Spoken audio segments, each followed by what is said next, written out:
sambungan kepada tajuk yang kita telah pun bincangkan pada pengajian yang terdahulu, iaitu berkenaan dengan doa yang dibaca sebelum seseorang itu menyelesaikan salatnya. Jadi kita dah baca untuk hadis yang pertama berkenaan dengan topik ini. Assalamualaikum warahmatullahi wabarakatuh. Innal hamdalillah nahmaduhu wa nasta'inuhu wa nastahdihi wa nastaghfiruh wa na'udzu billahi min shururi anfusina wa sayyiati a'malina. من يهده الله فلا مضل له ومن يضلله فلا هادي له أشهد أن لا إله إلا الله وحده لا شريك له وأشهد أن محمدا عبده ورسوله اللهم صل وسلم وبارك على سيدنا محمد وعلى آله وأصحابه أجمعين. قال رب اشرح لي صدري ويسر لي أمري واحلل عقدة من لساني يفقه قولي رب زدنا علما وارزقنا فهما أما بعد. Alhamdulillah, kita rafa'kan puji dan syukur kepada Allah Subhanahu wa taala di atas segala rahmat dan kurniaannya. Pada malam ini kita diberikan keizinan oleh Allah Ta'ala untuk dapat kita menyambung kembali untuk pengajian kitab berkenaan dengan Al-Azkar, sambungan kepada tajuk yang kita telah pun bincangkan pada pengajian yang terdahulu, iaitu berkenaan dengan doa yang dibaca sebelum seseorang itu menyelesaikan salatnya. Jadi kita dah baca untuk hadis yang pertama berkenaan dengan topik ini, dan kemudiannya kita akan masuk kepada hadis yang kedua. Kami telah meriwayatkan di dalam Sahih Al-Bukhari dan Sahih Muslim daripada Sayyidatina Aisyah radhiyallahu taala anha bahawasanya Nabi sallallahu alaihi wasallam pernah berdoa di dalam salatnya dengan doa berikut: Allahumma inni a'udzubika min azabil qabr wa a'udzubika min fitnatil masiihid dajjal wa a'udzubika min fitnatil mahya wal mamat. Allahumma inni a'udzubika minal ma'thami wal maghrab. Yang bermaksud, ya Allah, ya Tuhanku, sesungguhnya aku berlindung kepadamu daripada azab kubur, dan aku berlindung kepadamu daripada fitnah Masihid Dajjal, dan aku berlindung kepadamu daripada fitnah kehidupan dan kematian. Dan ya Allah, ya Tuhanku, sesungguhnya aku berlindung kepadamu daripada perkara-perkara yang membawa kepada dosa dan juga daripada hutang yang membebankan. Ini adalah bacaan doa yang Nabi SAW anjurkan kepada kita supaya kita membacakan doa ini sebelum kita mengakhirkan salat. Sebenarnya banyak doa yang kita boleh baca dan kita boleh pohon dan minta kepada Allah sebelum kita menyudahkan salat kita. Namun bila doa ini dipilih oleh baginda Nabi SAW, itu menunjukkan bahawasanya doa ini adalah doa yang sangat penting. Tuan-tuan kena ingat, dalam permintaan kita kepada Allah, kita kena jadi hamba yang bijak. Kalau kita terlalu banyak minta akan habuan dunia, kita tak tahu habuan dunia itu apakah yang baik untuk kita ataupun tidak. Tapi kalau kita minta habuan akhirat, pasti. Akhirat itu pasti baik untuk kita. Itu beza dia. Itu kita kena faham. Sebab tu, dalam satu hadis, isteri Nabi Ramlah binti Abi Sufyan, bukan Ramlah Ram. Itu lain tuan-tuan, jangan tertukar. Ramlah binti Abi Sufyan, atau beliau diberi gelaran Ummu Habibah radhiyallahu taala anha ummul mukminin. Ummu Habibah ni satu hari masa Nabi SAW bangun salat malam dengannya, Nabi minta dia berdoa. Nabi kata pada isinya Ummu Habibah, doa minta pada Allah. Aku nak dengar apa kau nak minta. Ummu Habibah pun angkat tangannya dan dia berdoa, Allahumma matti'ni bi zawji Rasulillah SAW wa bi Abi Sufyan wa bi ikhwani Muawiyah. Dan kemudian dia minta sampai habis. Dia kata, ya Allah, panjangkanlah umurku bersama dengan suami yang aku sayang, Rasulullah SAW. Bahagiakan aku, panjangkan umurku bersama bapakku Abu Sufyan. Masa itu bapak dia dah masuk Islam lah. Abu Sufyan radhiyallahu an. Dan bersama saudaraku Muawiyah bin Abi Sufyan radhiyallahu an. Dan berilah aku itu, ini, panjang hadisnya. Habis dia selesai berdoa, Nabi tegur dia. Nabi kata, innaka la tad'u, sesungguhnya engkau telah pun berdoa kepada Allah, bi ajalin madrubah wa arzaq maqsumah. Kau minta pada Allah satu ketetapan dunia ni yang memang Allah dah tetapkan bagi kamu. Allah dah bahagikan bagi kamu. Kenapa tidak engkau isikan dalam doamu itu, ya Allah, lindunglah aku daripada azab kubur. Lindunglah aku daripada api neraka. Nabi tegur dia. Sebab dalam doanya itu hanya banyak permohonan berkait dengan dunia. Sebab tu kita kalau nak berdoa, kena balance. Kena seimbang. Sebagaimana Allah tegur dalam Quran, wa minhum man yaqulu rabbana atina fid dunya wa ma lahu fil akhirati min khalaq.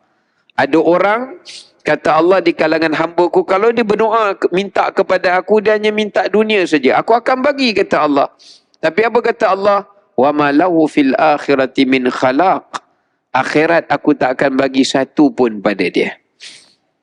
Wa minhum, tapi ada di antara mereka, may yaqulu rabbana atina fid dunya hasanah wa fil akhirati hasanah wa qina adzaban nar. Dan Allah ajar kita, bila minta, ya Allah beri pada aku kebaikan dunia dan berikan pada aku kebaikan akhirat dan hindarkanlah kami daripada azab kubur. Bila tang akhirat, Allah ajar kita minta dua bahagian. Satu, fil akhirati hasanah. Satu lagi, wa qina adzaban nar. Sebab apa tuan-tuan? Sebab akhirat ni pasti. Apa yang kita minta untuk akhirat ni pasti. Yang dunia ni belum pasti.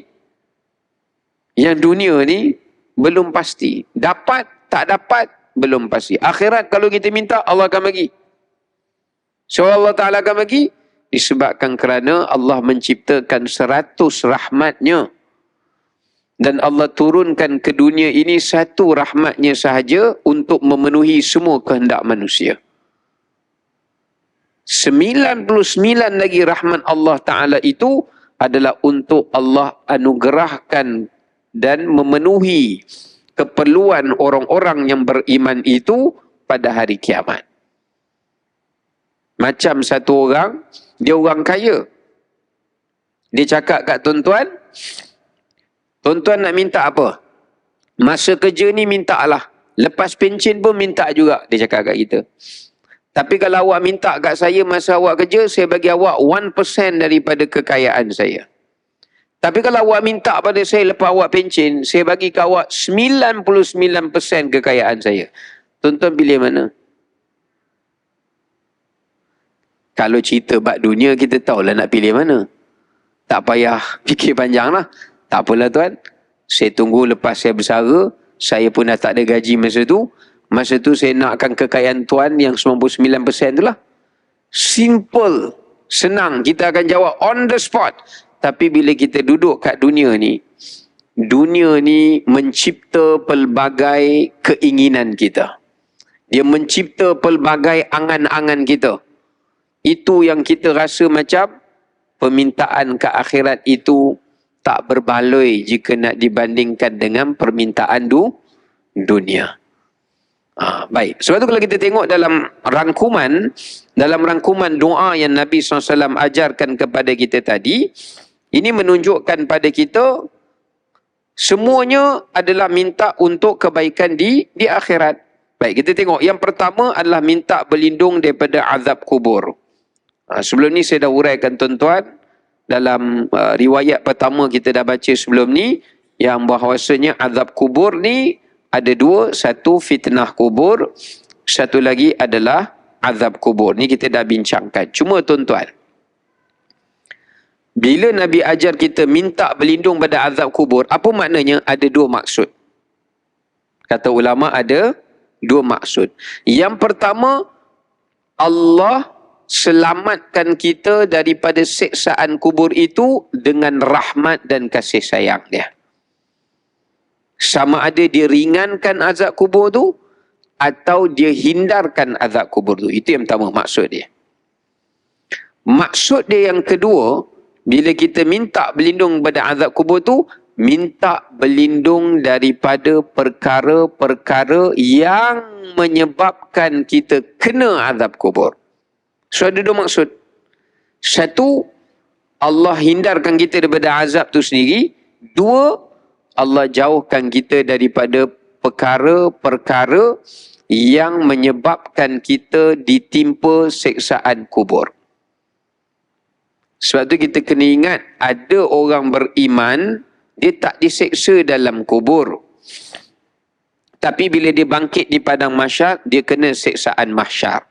Walaupun tak teruk lah, tapi kenalah sedikit kepayahan di sana. Tapi ada orang, dia duduk dalam kubur, dia kena azab kubur. Sebab azab kubur ni, seseorang tu kena azab, satu kerana dia tak beriman. Dia kafir atau dia munafik. Kerana dia tak boleh jawab soalan malaikat. Tapi ada orang, dia boleh jawab soalan malaikat. Tapi kena azab kubur. Jangan salah faham. Bukannya kita ingat bila malaikat Munkar Nakir datang, dia boleh jawab semua. Man rabbuka wa man nabiyuka. Siapakah Rasul diutus kepada kamu, dia boleh jawab juga. Dia tak kena azab kubur? Tidak. Kena juga azab kubur. Kita salah faham. Jika dia melakukan dosa-dosa yang Nabi kata wajib dia kena azab kubur. Walaupun dia jawab soalan. Jadi jangan ingat, oh kita dah Muslim, selamat. Oh belum selamat. Walaupun dah boleh jawab siapa Tuhan kamu, siapa Rasul yang diutus pada kamu, apa agama kamu, walaupun boleh jawab semua itu, belum tentu tak kena azab. Kena. Jika dia melakukan dosa-dosa yang mewajibkan, bukan menyunatkan lagi, mewajibkan dia kena azab kubur. Antaranya yang Nabi sebut, banyak dosa-dosa tu yang Nabi sebut. Antaranya apa dia? Nabi kata, adamul istinzah minal baul. Antaranya adalah orang yang tidak bersungguh-sungguh dalam memastikan ia bersihnya sewaktu membuang air kecil. Buang air kecil ni kadang-kadang orang ambil remeh. Bersepah tuan-tuan agak mangkuk tu. Tak kisahlah kena paha ke, kena kain ke, kena seluar ke, ambil remeh. Basuh pun macam tak apa nak basuh. Terlalu mustajil, tergesa-gesa. Jangan. Kerana Nabi sebut, fa inna ammata azabal qabri minhu. Banyak orang masuk dalam kubur kena azab kubur hanya kes kerana buang air kecil saja. Jadi hati-hati. Dia bukan pada orang lelaki saja. Kadang-kadang kalau, minta maaf lah saya sebut, kalau orang perempuan duduk di atas mangkuk tandas tu pun, kalau dia percikan air tu kena tu boleh melantun balik pun, dia kena concern lah. Dia kena ambil berat lah benda tu. Make sure dia basuh tu, lebihkan basuhan. Bukan pada kawasan kubul saja. Lebihkan. Kot-kot lah, bimbang, takut percikan itu melebihi daripada tempat keluarnya itu tadi. Itu penting. Ya. Jadi sebab itu, kewajipan yang sama juga, kita kena ajar anak kita, kalau nak buang air, kita kena tengok cara dia buang air. Pastikan cara dia buang air itu betul. Kadang-kadang mak ayah ni dia anggap anak pergi buang air tu benda remeh. Alah, budak kecil lagi, belum balik. Jangan. Bila dia dah biasa buang air macam tu, dia jadi satu kelaziman dia membuang air dalam keadaan begitu juga. Jadi kena perhatikan. Dan kalau ada najis terkeluar pun, kita cuci balik pakaian kita. Jangan, alah, tak apalah, sikit je. Jangan memperkecilkan kesalahan yang seperti itu. Ya. Kecualilah ulama' kata, kalau rasyashul baul, percikan kencing yang mata kasar ni tak nampak, memang terlalu halus sangat. Yang tu tak apalah, dimaafkan, najis yang dimaafkan.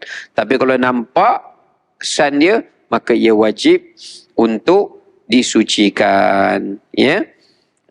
Baik. Kemudian yang seterusnya adalah termasuk al-ghibah, iaitu umpatan. Umpatan juga termasuk di antara dosa yang mewajibkan seseorang tu kena azab kubur. Jadi mengumpat ni bukan senang, tuan-tuan, nak lari. Zaman sekarang mengumpat dia secara berjemaah. Ya. Dia lagi syok. Kalau dulu dia secara personal, one to one. Sekarang ni dia secara berkelompok. Ya. Batu mati tak sempat taubat, kena azab kubur. Ya.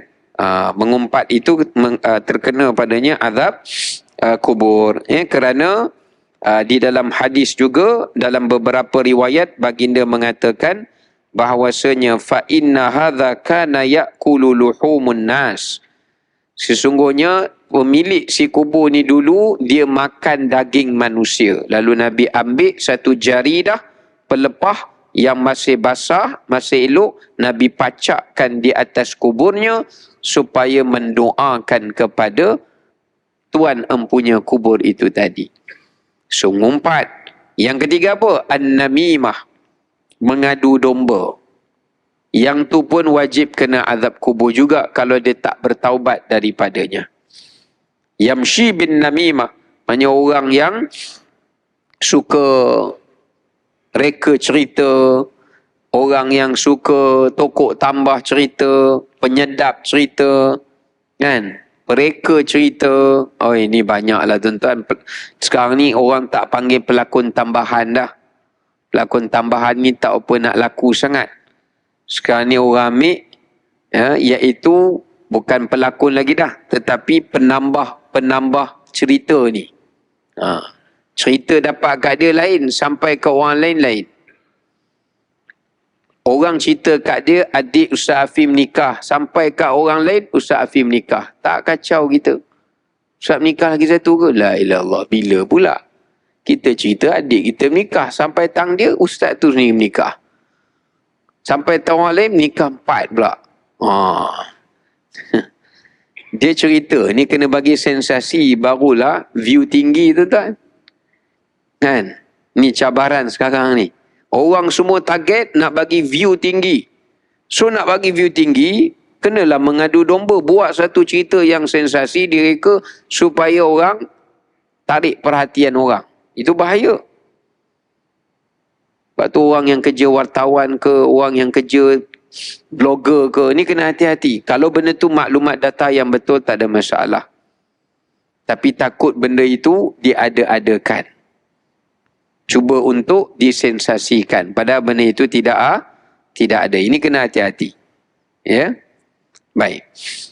Kemudiannya al-ghulul. Siapa lagi kena azab kubur? Al-ghulul. Al-ghulul ni apa? Orang yang mengambil, mencuri bahagian sesuatu sebelum ia menjadi miliknya. Dia curi. Al-ghulul. Kalau dalam zaman Nabi SAW, ghulul ni berlaku pada harta rampasan perang. Contoh bila dah menang peperangan, Nabi SAW akan kumpul harta rampasan perang, kemudian Nabi akan ambil, Nabi SAW akan agih-agihkan kepada para mujahidin. Nabi akan agihkan mengikut kepada bahagian mereka. Masing-masing lah. Kalau zaman Nabi dulu, al-ghulu tu, harta perang tak habis lagi. Perang tak selesai lagi. Dia nampak harta rampasan perang, dia curi satu, sembunyikan. Itu namanya ghulul. Dipanggil curi dengan secara muslihat. Dia pakai muslihat untuk curi. Kalau orang kata pasal apa? Saya pergi perang. Yelah betul lah, tapi pengagihan belum lagi. Dia pergi ambil barang hak tersebut, harta tersebut, sedangkan dia belum tahu berapa bahagian dia. Barangkali apa yang dia ambil itu ada bahagian orang lain. Ada hak orang lain pada pembahagian itu. Maka ini disebutkan termasuk daripada orang yang ditimpakan padanya azab kubur. Contohnya dalam hadis menyebutkan, hadis ni panjang, seorang yang curi, dia curi apa tuan-tuan? Dia curi selendang je, rida, syamlah. Dia curi itu je. Tengok berkenan, dia ambil, dia curi, dia sorok dalam baju besi dia. Meninggal, dia terbunuh. Dia mati syahid tak? Mati syahid. Tapi Nabi kata dia kena azab kubur. Biasanya mana ada orang mati syahid kena azab kubur? Tapi dia kena. Bayangkan, dah tara pergi perang, mati pun kena azab kubur. Lagilah kalau syahid yang mati. Haji Syahid. Nama je syahid. Maknanya dia pun kena azab kubur jugalah kalau orang yang tak mati syahid ni. Macam konteks kita hari ni tuan-tuan. Ni kadang-kadang kita tengok musim raya korban. Kena masuk korban. Orang buat sembelih lembu pun semua. Tak bahagi lagi daging. Hilang dah ekor. Ni ghulul lah ni. Ekor hilang, kepala hilang, kaki hilang. Ni ghulul. Pencuri-pencuri sebelum pengagihan. Ni banyak. Dia ingat benda tu remeh. Alah, benda kecil Ustaz. Orang buat korban memang nak jamu orang makan. Memang orang nak jamu orang makan. Tapi bukan hang seorang. Ada bahagian hak orang lain kat situ. Kamu ambil lebih daripada kadarnya. Lepas tu hati-hati tuan-tuan. Orang buat infak makan. Sebelum nak ambil, tanya dulu, infak ni untuk siapa? Jangan sembrono ambil. Kadang-kadang orang yang diniatkan untuk diinfak, tak dapat lagi, dia tapau bawa balik dah. Ini berghulul. Jangan, hati-hati benda-benda macam ni. Nampak je simple, tapi dosanya. Macam orang pergi perang tadilah. Sahabat Nabi tadi pergi perang. Dia ingat selendang je kot. Bukan dia curi emas. Bukan dia curi gelang. Bukan dia curi berlian. Dia curi selendang pun kena azab dalam kubur. Sebab Allah bukan melihat harga nilai barang tu. Allah melihat kesalahan itu. Kesalahan itu yang dilihat di sisi Allah Ta'ala. Sama juga dalam konteks hari ini, dia buat klaim lebih. Padahal belanja kurang. Itu pun ghulul lah. Sebab dia ambil lebih daripada hak yang tidak sepatutnya bukan hak dia. Ini semua bahaya tuan-tuan. Sifat ghulul ni antara yang Nabi sebut wajib dikenakan baginya, bagi pelakunya akan azab kubur. Ya? Itulah sebahagiannya. Banyak lagi kita nak bincang, dia panjang tuan. Kemudian minta berlindung daripada fitnah Masih Dajjal. Fitnah Dajjal. Dajjal ni tuan-tuan, walaupun kita ni rasa-rasanya takat tara-tara umur kita ni agak-agaknya mungkin tak sempat jumpa lah Dajjal tu. Dan Dajjal ni jangan pula orang bercita-cita nak jumpa dia, jangan. Kerana Nabi kata, fasyarrun ghaibun. Dia adalah benda ghaib yang sangat jahat dan jangan kamu bercita-cita nak jumpa dengannya. Sebab kalau jumpa dengannya, takut nanti bila kita berada di zamannya, kita tak mampu untuk mengelak daripada fitnahnya. Sebab itu Nabi SAW, sudah pasti Nabi SAW takkan jumpa Dajjal. Sebab Dajjal akhir zaman, Nabi awal lagi. Tapi itu pun Nabi SAW ajar kepada kita untuk minta berlindung daripada fitnah Dajjal. Masuk. Okey, baik. Cuma saya nak sebut pada tuan-tuan. Baru ni saya baca ada kupasan ulama tentang perbahasan bacaan suratul Kahfi. Kalau tuan-tuan baca surah Kahfi, kelebihan surah Kahfi ni kan ada dua riwayat hadis sebut. Satu, siapa yang Nabi SAW bersabda, siapa membaca 10 yang terawal suratul Kahfi, diselamatkan daripada fitnah Dajjal. Satu lagi riwayat kata, siapa yang membaca 10 akhir surah Kahfi, diselamatkan daripada fitnah Dajjal. So ada ulama bincang, kalaulah kedua-dua fadilat awal dan akhir ni sama, maknanya kedua-duanya menyelamatkan daripada fitnah Dajjal, kenapa perlu Nabi menyebutkan kedua-duanya? Kenapa tidak menyebutkan salah satu daripadanya saja, sekiranya ganjaran dia, fadilatnya sama?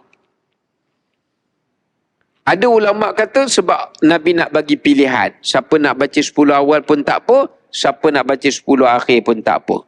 Tapi kalau kita fikir balik, kalau kita baca dua-dua kan lagi bagus.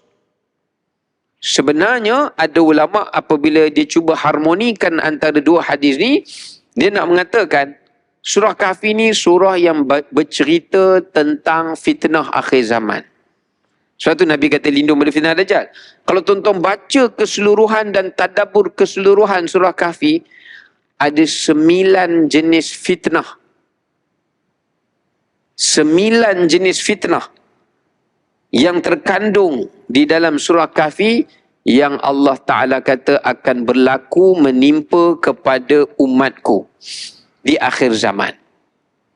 Ada 9 jenis. Jadi 10 yang terawal daripada surah Kahfi itu, maksudnya berlindung daripada permulaan sebelum kemunculan Dajjal. Sebelum kemunculan Dajjal, fitnah dia dah keluar dulu. Adapun 10 yang akhir daripada suratul Kahfi itu adalah untuk berlindung daripada fitnah Dajjal sewaktu kemunculannya. Jika seseorang itu berkesempatan bertemu dengan Dajjal. Sebab tu afdalnya kita baca dua-dua sekali. Kerana sebelum kemunculan Dajjal pun dah keluar fitnahnya, di saat kemunculannya juga akan keluarnya fitnahnya. Maka kita nak berlindung kepada Allah daripada kedua-dua fitnah itu. Sebelum keluarnya dan juga sesudah keluar Dajjal itu. Ya? Baik. Ada 9 fitnah tuan-tuan. Yang pertama fitnah agama. Yang surah Kahfi itu Allah sebut tentang fitnah iman.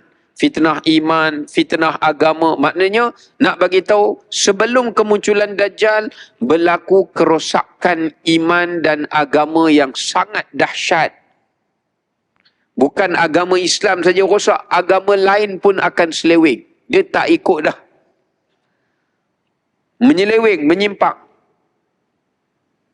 Jadi tuan-tuan tengok, Zionis ni bukan diikut Taurat pun. Dia pun dah menyimpang jauh dah. Sebab Nabi pernah sebut, Yahudi terpecah 71, Nasrani terpecah 72, orang Islam terpecah 73. Maknanya ketika Dajjal keluar, semua golongan orang Islam ni telah komplit terpecah kepada bilangan pecahan yang begitu besar.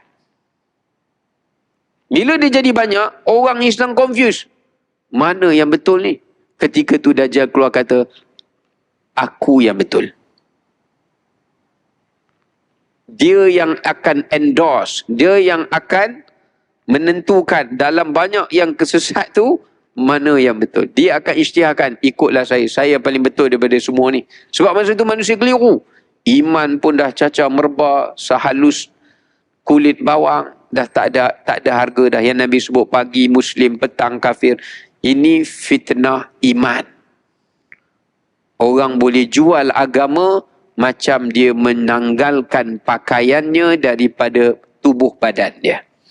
Tu fitnah pertama. Sebab tu kalau kita baca surah Kahfi ni, nak melindung kita daripada fitnah, nak selamatkan dan melindung kita daripada fitnah agama dan fitnah iman. Baik, itulah sekalian.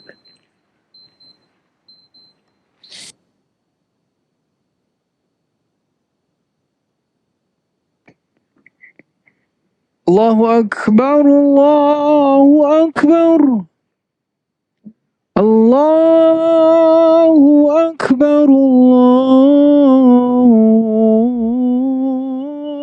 Akbar. Ashhadu an la ilaha illallah.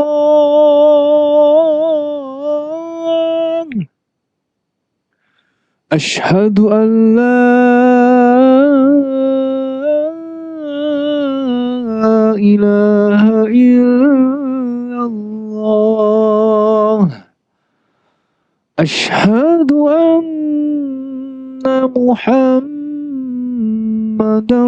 Rasulullah. Ashhadu anna Muhammadar Rasulullah. Hayya 'ala salat.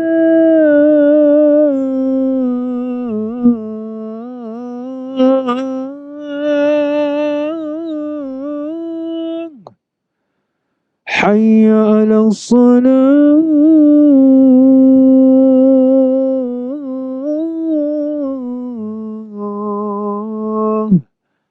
Hayya 'alal falah.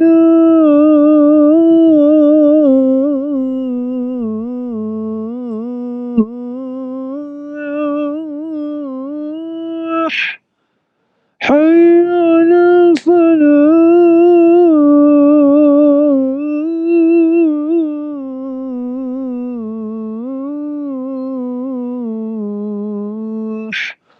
Allahu Akbar, Allahu Akbar. La ilaha illallah.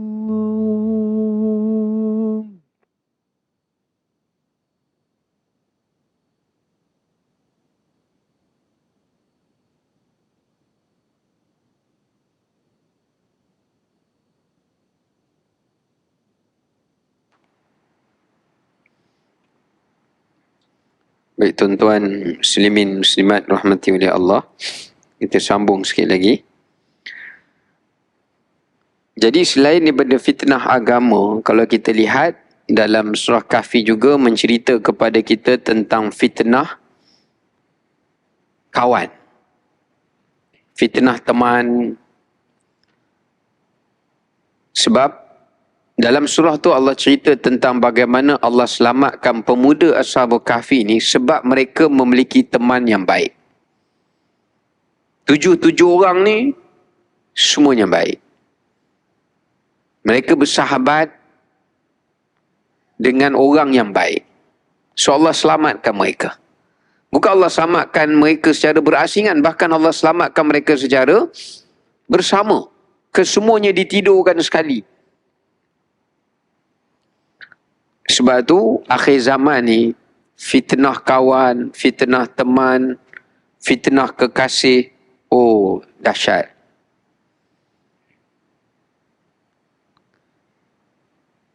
Bila saya baca surah ni, saya fikir baru saya faham. Baru saya faham maksud hadis Nabi SAW bila Nabi bersabda, Al-mar'u ala dini khalilih. Manusia tu akan dicorakkan agamanya oleh kawan dia.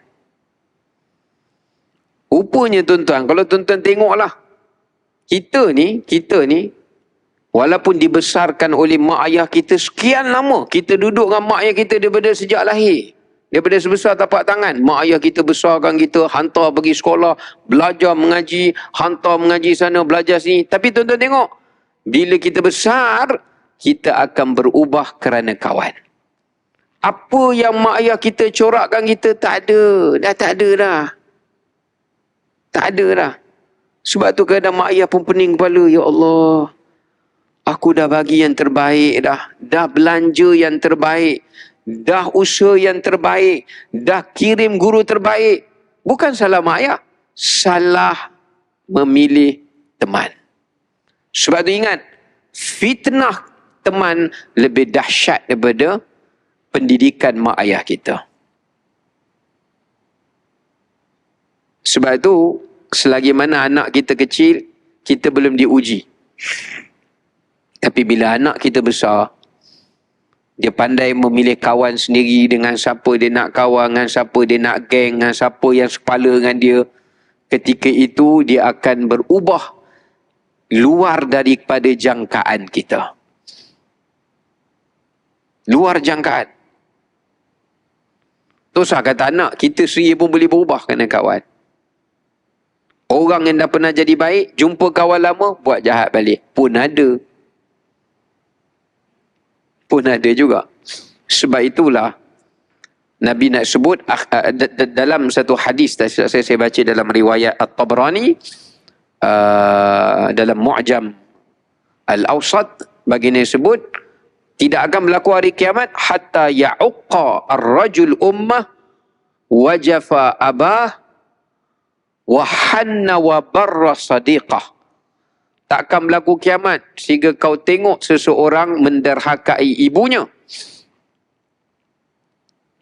atau memperhambakan ibunya dan berlaku kasar dengan bapaknya, tetapi sangat santun dan berkebajikan dengan kawan dia.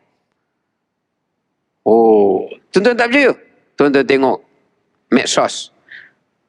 Bila keluar dengan kawan, it's okay, I belanja. Snap gambar. BFF, best friend forever, hantar gambar. Tak kisahlah geng golf ke, geng mancing ke, geng motor ke, geng basikal ke, tak kisahlah. Dengan kawan, Masya Allah. Boleh minta tolong? Boleh. You nak I tolong apa? Bila mak kali pun, sorry mak, saya dah hal. Nak ajak mak belanja, makan warung je lah mak. Western-western ni tak sesuai, mak dah berumur dah. Ajaib. Ajaib. Tuan-tuan jangan pelik, ni fitnah akhir zaman. Sebab sebelum Dajjal keluar, benda ni keluar dulu. Maka sebab itu, bila kita ajar anak kita baca suratul Kahfi, fahamkan dia kandungan surah itu, kita minta pada Allah, moga-moga Allah selamatkan dia. Allah selamatkan dia daripada fitnah kawan atau fitnah teman. Ya, baik. Kemudian, ini saya dah bincang sebelum ini, fitnatil mahya wal mamat, kehidupan dan kematian, dan pengajian sebelum ini saya dah bincang. Saya dah tutup di ujung ni, wa'udzubika minal ma'thami wal maghram. Kemudiannya minta berlindung daripada ma'tham, iaitu perkara-perkara yang menjerumuskan kita kepada maksiat, wal maghram, dan daripada belenggu hutang yang tidak mampu untuk kita melunaskannya. Ya. Sebab itu Nabi ajar ni, kalau kita renung balik, perfect tuan-tuan. Sebab antara yang menyebabkan sukar perjalanan kita di akhirat adalah orang yang mati ada dosa. Ma'tham ni maknanya tempat dosa. Apa maksud tempat dosa? Kita mati, kita tinggalkan induk dosa tu. Apa orang buat? Orang follow benda tu. Itu makna ma'tham. Bukan asam tu. Bukan mak yang buat asam tu. Kita tinggalkan pot untuk orang buat dosa. Dia jadi dosa jariah lah. Tak kira lah dia pergi create tempat buat maksiat ke, idea buat maksiat ke, dia pergi tunjuk contoh buat maksiat ke, benda tu diwarisi. Ma'tham. Nabi minta lindung, ya Allah, tutup semua benda ni. Jangan ada followers baru dah. Kalau saya dah taubat, tutuplah benda ni supaya tidak ada pengikut-pengikut baru. Yang kedua, wal maghrab. hutang yang tak mampu untuk dibayar. Sebab mati kalau ada hutang problem. Orang mati syahid pun ada hutang pun susah. Sangkut dia. Itu Imam Suyuti kata, orang yang mati, dalam hadis Nabi SAW sebut, orang yang mati dalam keadaan ada hutang tu, mu'allaqah, ruhnya tergantung. Sehingga hutangnya diselesaikan.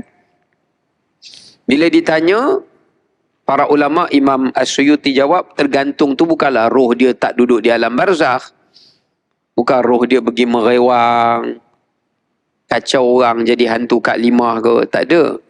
Dia tetap akan berada di alam barzakh. Tapi maksud tergantung dekat situ, amalan solehnya tergantung. Bayangkan kita dah meninggal ni. Amalan diangkat. Start. Macam tuan-tuan buat kerja, dah siap kerja ni. Ji, settle dah kerja. Bayar? Okey, no problem. Dia pun bayar kat kita. Tapi bayar tu pending. Tak masuk-masuk, tunggu akaun tak masuk-masuk. Ji, pasal apa ni? Tak tahulah, pending. Ada problem apa pun tak tahu. Ada umpama macam tu lah. Jadi kita duduk dalam kubur ni, duduk berharaplah amalan soleh tu bolehlah ubah kubur kita jadi taman syurga ke, nak dapat benefit daripada Quran ke, apa ke, nak juga rasalah dalam kubur tu. Tak rasa. Pasal apa? Sangkut hutang. Sebab tu, bila kita dah berumur ni, elakkan berhutang lah. Bukan berumur saja, orang muda pun kena elakkan berhutang. Melakkan daripada berhutang.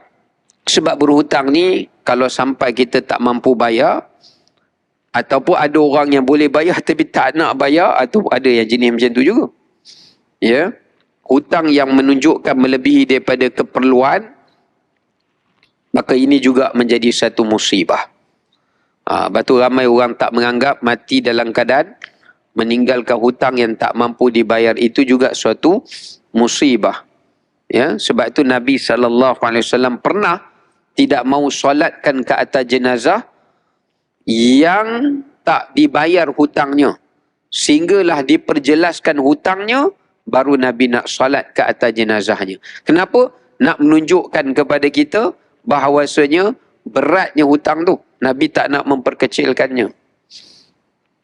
Maka sebab itu, kita digalakkan supaya minta pada Allah, ya, supaya Allah bantu untuk melunaskan hutang kita. Dan banyaklah doa-doa yang Nabi SAW ajarkan kepada kita.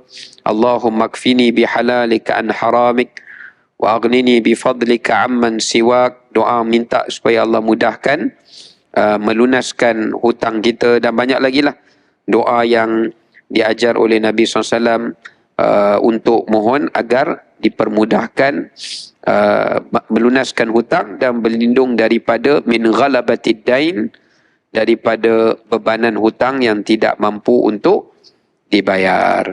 Baik, wallahu taala alam. Sekadar itu kita untuk malam ini. InsyaAllah kita akan nyambung semula untuk kuliah kita pada bulan hadapan insyaAllah. Assalamualaikum warahmatullahi wabarakatuh. Tanggung tasbih kafarah. Surah